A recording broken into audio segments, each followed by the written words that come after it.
Welcome to the platform of biological code. আমি মোহাম্মদ সালাউদ্দিন।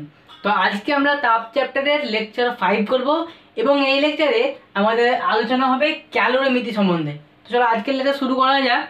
তো আজকে যে কনসেপ্টটা খুবই গুরুত্বপূর্ণ হবে এবং এই চ্যাপ্টারের মেন যে কনসেপ্ট সেটাগুলো আমরা এটাকে বলতে পারবো যে ক্যালোরিমিতি এই যে চ্যাপ্টার মানে এই ধারণা তাপ চ্যাপ্টারের সবথেকে গুরুত্বপূর্ণ ধারণা এই ক্যালোরিমিতি। তো ক্যালোরিমিতি জিনিসটা কি, দুটো বস্তুকে এখানে রাখা থাকবে, এই যে এ একটা বস্তু এবং বি একটা বস্তু, এদের দুজনেরই কিন্তু কি হবে, উষ্ণতা কিন্তু ভিন্ন হবে। মানে এর ধরলো বির একটু উষ্ণতা যদি বেশি হয় তো এর উষ্ণতা কি হবে, বি এর থেকে কম হবে। বা এমন হতে পারে যে এ এর উষ্ণতা হবে বেশি এবং বি এর উষ্ণতা হবে কম। তাহলে যদি উষ্ণতা কম বেশি হয় তাহলে আমাদের কি শিখেছি আমরা, যে বেশি বস্তু থেকে কম বস্তুতে উষ্ণতা যাবে, মানে তাপ যাবে, উষ্ণতা নয় তাপ যাবে। তো সাপোজ এখানে ধরলাম যে এই যে বি, এই বি এর উষ্ণতা হচ্ছে টি বি এবং এ এর উষ্ণতা হচ্ছে টি এ, ঠিক আছে। তো এই যে টিবি, এই টিবিটা বেশি কার থেকে, টি এ এর থেকে বেশি, অর্থাৎ বি বস্তুর যে উষ্ণতা সেটা এ বস্তুর উষ্ণতা থেকে বেশি। তাহলে কি হবে, বি বস্তু থেকে তাপ আসবে কোন বস্তুতে, এ বস্তুতে, এইখান থেকে তাপ এ বস্তুতে আসবে। তো কি এই তাপটা কি হবে, একসময় তাপের আদান প্রদান করতে করতে করতে করতে এটা কি হবে, সাম্যাবস্থায় আসবে। অর্থাৎ এমন একটা তাপ আসবে এক টাইমে দেখা যাবে যে দুজনেরই কি হচ্ছে, উষ্ণতা সমান হচ্ছে। মানে ধরো দেখা গেল যে বি এর উষ্ণতা হচ্ছে 15 ডিগ্রি সেন্টিগ্রেড এবং এ এর উষ্ণতা হচ্ছে 15 ডিগ্রি সেন্টিগ্রেড। কিন্তু তার আগে যতক্ষণ না তাপ এদের সমান হচ্ছে এরা কি করবে, তাপের আদান প্রদান করতে থাকবে এবং এক টাইমে আসার পর এরা কি হবে, তাপীয় সাম্যাবস্থায় আসবে। কিন্তু ওই যে টাইমটা, যে যখন এরা তাপ আদান প্রদান করছিল তখন কি হবে, কোনো তাপ এই যে একটা সিস্টেম, এই সিস্টেম থেকে বাইরে যাবে না, বা বাইরে থেকেও কোনো সিস্টেম, বাইরে থেকেও এই যে সিস্টেমের মধ্যে কোনো বাইরে থেকেও কোনো তাপ কি হবে, আসবে না। অর্থাৎ এখান থেকে কোনো তাপ যাবেও না এবং কোনো তাপ বাইরে থেকে এখানে আসবেও না। এটা হচ্ছে ক্যালোরিমিতির নীতি।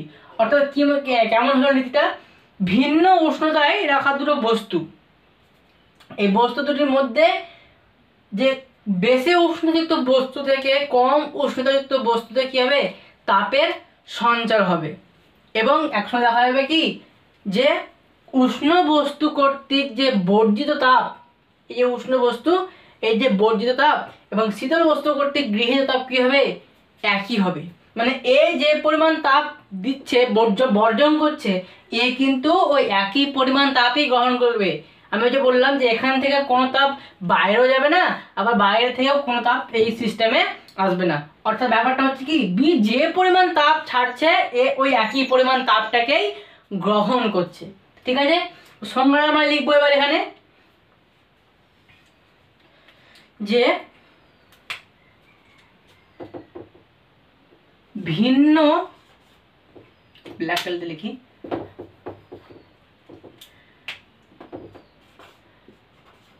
ভিন্ন উষ্ণতার দুটি বস্তুকে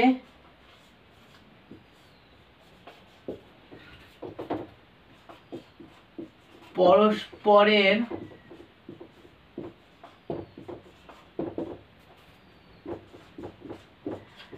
সংস্পর্শে রাখলে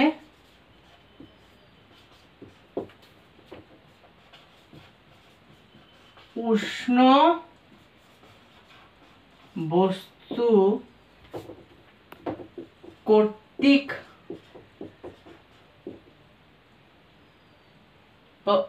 উষ্ণ বস্তু কর্তৃক না বলে আরো সহজ ভাষা বলছি, উষ্ণ বস্তু দ্বারা বর্জিত তাপ বর্জিত তাপ ও শীতল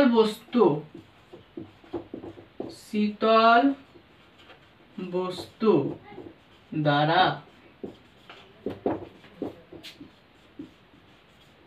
গৃহীত তাপ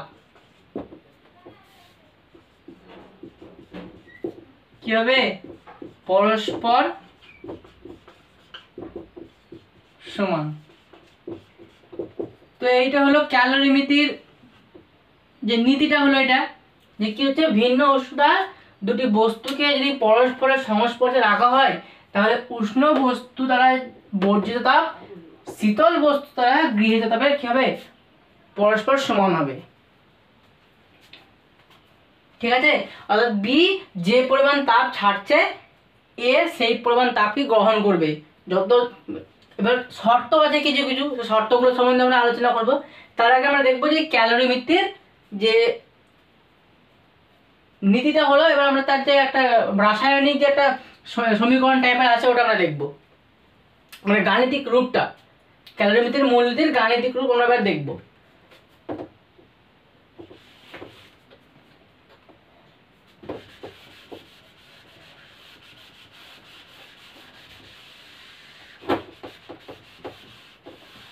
তো এই যে দুটো বস্তু ছিল এ এবং বি, এটা আমরা বি বস্তুর ভর ধরলাম কি এম বি, এবং বি বস্তুর আপেক্ষিক তাপ হচ্ছে এস বি। অপরদিকে এ বস্তুর ভর কি হবে? এম বি, এবং এর আপেক্ষিক তাপ হবে কি? S A. তাহলে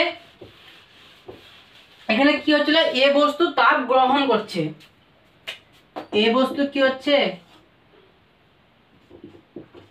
এ তাপ গ্রহণ করছে, এবং বি বস্তু তাপ বর্জন করছে, কারণ বি বস্তুর উষ্ণতা বেশি। তাহলে এ বস্তু কতটুকু পরিমাণ তাপ গ্রহণ করছে আমরা কিভাবে বলতে পারবো? দেখো, এরা তাপের আদান প্রদান করার পরে আমরা একটা দেখতে পাবো যে এই যে টি, এই টিটা হবে চূড়ান্ত উষ্ণতা, মানে এই টি উষ্ণতায় গিয়ে এরা কিন্তু আর তাপের আদান প্রদান করবে না, মানে তাপীয় সাম্যাবস্থায় আসবে, মানে বি এরও উষ্ণতা টি হবে এবং এর উষ্ণতা টি হবে। এইটা হচ্ছে কি এদের চূড়ান্ত উষ্ণতা। তাহলে বি কি করছিল? তাপ রিলিজ করছিল, ছাড়ছিল, তার মানে এই যে টিবি কি হবে? অবশ্যই টি এর থেকে বেশি হবে। যদি টি এর থেকে বেশি না হতো তাহলে টিভি তো করতে পারতো না, এই বি বস্তুটা তো চাপ ছাড়তে পারতো না। তার মানে বি বস্তুর যে উষ্ণতা টিবি সেটা অবশ্যই টি এর থেকে বেশি হবে, এবং এ বস্তুর যে উষ্ণতা টি এ সেটা কিন্তু কি হবে? এই যে টি বা এদের চূড়ান্ত উষ্ণতা এটার থেকে কম হবে, কারণ এ বস্তুর উষ্ণতা বি এর থেকে কম ছিল, তাই সে তাপ গ্রহণ করছিল। এবার তাপ যদি সে গ্রহণ করে তাহলে কি হবে? এই যে টি উষ্ণতা, তাদের যে চূড়ান্ত উষ্ণতা সেটা কিন্তু কি হবে? বেশি হবে। কার থেকে? টি এ এর থেকে। তাহলে এই যে এ বস্তু এর গৃহীত তাপের পরিমাণ কি হবে? গৃহীত তাপের পরিমাণ কি হবে? এইচ এ ধরলাম আমরা এটাকে, তাহলে H A is equal to কি হবে?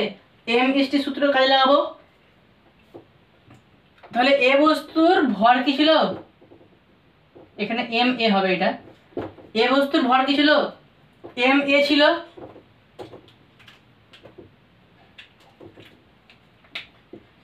এম এ ছিল। এ বস্তুর উষ্ণতা আপেক্ষিক তাপ কি ছিল? এস এ, এবং এর উষ্ণতার পরিবর্তন দেখো টি হবে বেশি, তার জন্য কি হবে?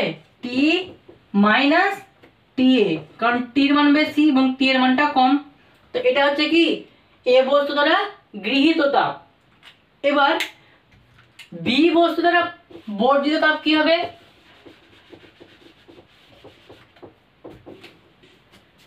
বি বস্তু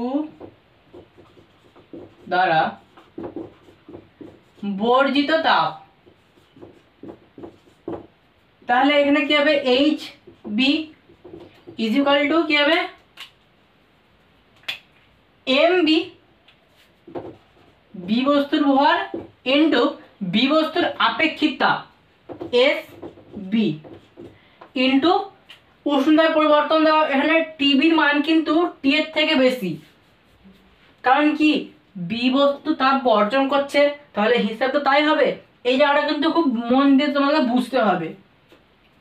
টিবি এর উষ্ণতা যদি টি এর থেকে বেশি না হতো তাহলে কি হতো, তাহলে তো এই বি বস্তুটা তাপ দিতে পারতো না, তাহলে অবশ্যই কি হবে টিবি এর মান তাদের চূড়ান্ত উষ্ণতা থেকে বেশি হবে, তাহলে হবে কি টিবি মাইনাস টি। ক্লিয়ার? তো আমরা ক্যালোরিমিতির মূলনীতিতে আমরা নীতিটা কি পড়েছিলাম, উষ্ণ বস্তু কর্তৃক বর্জিত তাপ এবং শীতল বস্তু কর্তৃক গৃহীত তাপ পরস্পর সমান হবে, মানে এই যে এইচ এ এবং এইচ বি এরা কি হবে পরস্পর সমান হবে, অর্থাৎ এটাকে আমরা এটা 1 নম্বর যদি সমীকরণ দিই এবং এটাকে যদি 2 নম্বর সমীকরণ দিই তাহলে কি হবে 1 ইজ ইকুয়াল টু 2 হবে, তাহলে 1 ইজ ইকুয়াল টু 2 করে পাই। চলো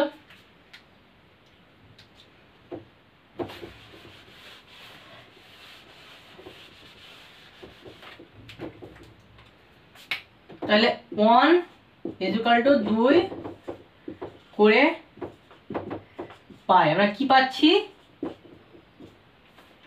কি যে এইচ এ, এই যে H A is equal to হবে কি এইচ বি, আর এইচ এ সমান কি ছিল M A into S A into T minus T A, আর অপরদিকে এইচ বি কি আছে M B into S B into TB minus T.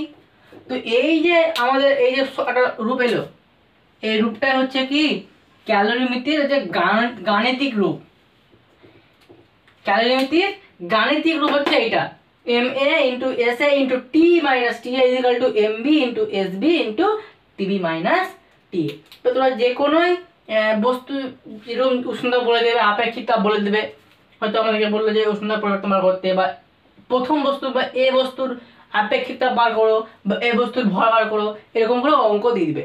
তো এটা গাণিতিক রূপ এবং এইটা কিন্তু খুবই মনে রাখার জিনিস, ইম্পর্টেন্ট, বিশাল ইম্পর্টেন্ট, কারণ অঙ্ক দিবে এখান থেকে কিন্তু কি থাকবে অনেক প্রবলেম ম্যাথ সলভ করতে দেয়। ঠিক আছে, এবার আমরা দেখবো কি যে এই যে ক্যালোরিমিতি আমরা পড়লাম, নীতি পড়লাম, হ্যাঁ, তারপরে গাণিতিক রূপ পড়লাম। তো আমি কি বললাম যে ক্যালোরিমিতির কিছু কিছু শর্ত আছে, এই যে উষ্ণ বস্তু তাপ বর্জন করছে এবং শীতল বস্তু তাপ গ্রহণ করছে, এদের পরিমাণটা সমান হচ্ছে, তো এদের কিছু একটা কি শর্ত আছে কিছু কিছু।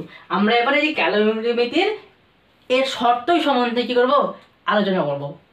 তো চলো, তো শর্তগুলো কি খুবই সোজা।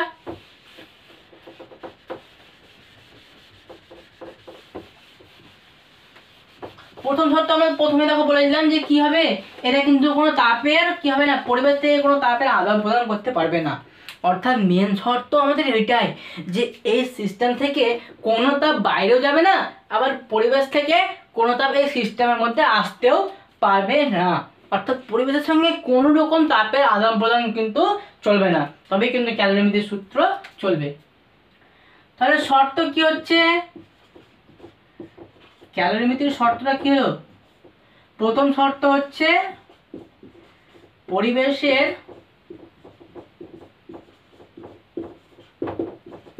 সঙ্গে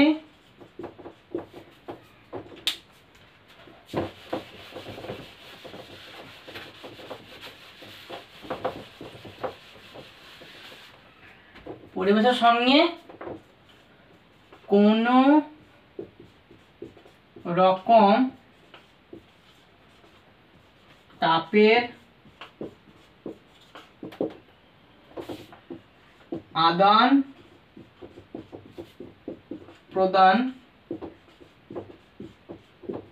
যাতে না হয়, এই আদান প্রদান জিনিসটা লিখতে গিয়ে আমার একটা জিনিস মনে পড়লো, আমি আগের লেকচারে যে তাপীয় সাম্যাবস্থার যে সংজ্ঞাটা লিখেছিলাম ওখানে আমি আদান প্রদান বানানটা লিখতে গিয়ে এখানে আদানের জায়গায় আধান লিখে দিয়েছিলাম। তো তোমরা একটু ওই জায়গাটা ক্লিয়ার করে নেবে। হ্যাঁ, আমি একটু ভুল হয়ে গেছিলো ওই জায়গাটা লিখতে গিয়ে, তোমরা একটু ঠিক করে নেবে। ওটা আদান প্রদান হবে না, আদান প্রদান হবে। ঠিক আছে? তো প্রথম হলো কি, যে পরিবেশের সঙ্গে কোনো রকম তাপের আদান প্রদান যাতে না হয়, তা আদান প্রদান হবে না, এটা প্রথম। দ্বিতীয় নাম্বার যাচ্ছে কি, যে বস্তু দুটির মধ্যে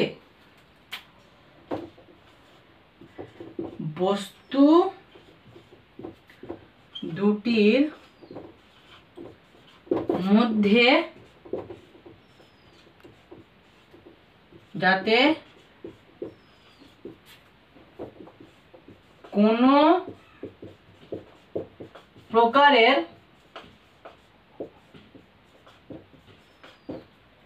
রাসায়নিক বিক্রিয়া না হয়, রাসায়নিক বিক্রিয়া যেন না হয়। কারণ রাসায়নিক বিক্রিয়া কেন না হয় বলছি, কারণ দেখো রাসায়নিক বিক্রিয়া হলে কি হয়, অনেক সময় তাপের আদান প্রদান ঘটে, হয়তো তাপ গ্রহণ হয়, তাপ বর্জন হয়, তাপ মানে রাসায়নিক বিক্রিয়া করলে দেবে তাপের একটা উৎপন্ন হয়, তাপ রিলিজ হয়। তাই বলছে কি, যে ওই বস্তুটির জন্য বিক্রিয়া না করে, সিম্পল থাকবে, দুটো বস্তুকে আমরা পাশাপাশি রেখে দেবো এবং তাপের আদান প্রদান চলবে। এবং এই হচ্ছে শর্ত। আর একটা শর্ত আছে কি,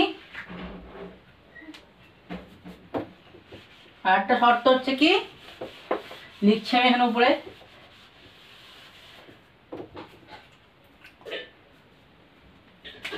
বস্তু দুটির মধ্যে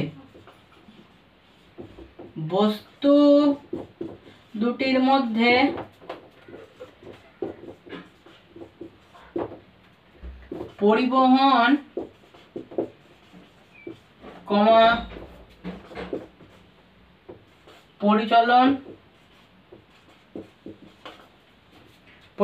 পরিচলন বা বিকিরণ পদ্ধতিতে যেন তাপের আদান প্রদান না ঘটে, এটা লিখতে হবে। তাপের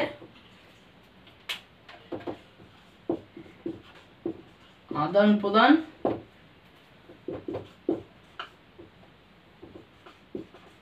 না ঘটে। ঠিক আছে? বস্তু দুটির মধ্যে পরিবহন, পরিচলন বা বিকিরণ পদ্ধতিতে যেন তাপের আদান প্রদান না ঘটে। আমরা কি জানি যে তাপ তো এই দুটো তিনটে পদ্ধতিতে তো কি হয়, সঞ্চালিত হয়, পরিবহনে, পরিচলন বা বিকিরণ, যেই পদ্ধতিতেই হোক না কেন, যাতে কি হয়, বস্তু দুটির মধ্যে যেন তাপের আদান প্রদান, মানে তাপের আদান প্রদান বললাম আমি, এটা তাপের আদান প্রদান করে বললাম, তাপ যেন ক্ষয় না হয়, তাপের ক্ষয় না ঘটে, তাই বলছি। তাপের আদান প্রদান কেন হবে, তাপের আদান প্রদান তো করবে। বস্তু দুটির মধ্যে পরিবহন, পরিচলন বা বিকিরণ পদ্ধতিতে যেন তাপের ক্ষয় না ঘটে, মানে বস্তু দুটিকে এমন একটা সিস্টেমের মধ্যে রাখতে হবে। মেন ফান্ডা হচ্ছে কি, তাপকে আমি ওখান থেকে দেবও না, আবার কারো কাছ থেকে তাপ আমি নেবও না, যা হবে ওই দুটো বস্তুর মধ্যেই হবে, ওই সিস্টেমের মধ্যে যা ঘটবে। তাই কি কি শর্ত আমরা দেখলাম, পরিবেশকে যেন তাপ না দেয় বা পরিবেশের কাছ থেকে যেন তাপ না নেয়, বস্তু দুটির মধ্যে যেন কোনো প্রকারের রাসায়নিক বিক্রিয়া না ঘটে, কারণ কি, রাসায়নিক বিক্রিয়া ঘটলেই তাপ উৎপন্ন হবে, তাই তো। আবার কি হবে, বস্তু দুটির মধ্যে যেন পরিবহন, পরিচলন বা বিকিরণ পদ্ধতিতেও যেন কি হয়, তাপ ক্ষয় যেন না হয়। তো এই তিনটে হচ্ছে কি ক্যালোরিমিতির শর্ত। মূলনীতি আমরা দেখলাম যে ভিন্ন উষ্ণতার দুটি বস্তুকে যদি আমরা পাশাপাশি রাখি, তাহলে কি হবে, উষ্ণ বস্তু কর্তৃক বর্জিত তাপ এবং শীতল বস্তু কর্তৃক গৃহীত তাপ সমান হবে। এবার শর্ত এগুলো হলো। এবার আমরা কি দেখলাম, যে গাণিতিক রূপ সেটা কেমন ছিল, MA × SA ইন্টু হচ্ছে কি T minus T A is equal to M B into S B into TB minus T. এটা হচ্ছে কি তার মূলনীতি, মূলনীতি গাণিতিক রূপ, এটা হচ্ছে গাণিতিক রূপ। তো এই ছিল আজকের লেকচার। আমরা তাপের লেকচার নাম্বার 5 শেষ করলাম। আশা করি আজকের লেকচারটা তোমাদের ভালো লাগলো। যদি ভালো লাগে তো অবশ্যই লাইক দেবে, এতে আমারও ভিডিও করতে আগ্রহ লাগবে। এবং কমেন্টে আমাকে জানাবে যে তোমরা কোন জায়গাটা বুঝতে পারোনি, এবং আমাদের চ্যানেলকে সাবস্ক্রাইব করে রাখবে, তাতে এরকম ইন্টারেস্টিং ক্লাসের নোটিফিকেশন সবসময় তোমাদের কাছে আগে পৌঁছে যায়। তো আজকের ক্লাসের জন্য অনেক থ্যাংক ইউ।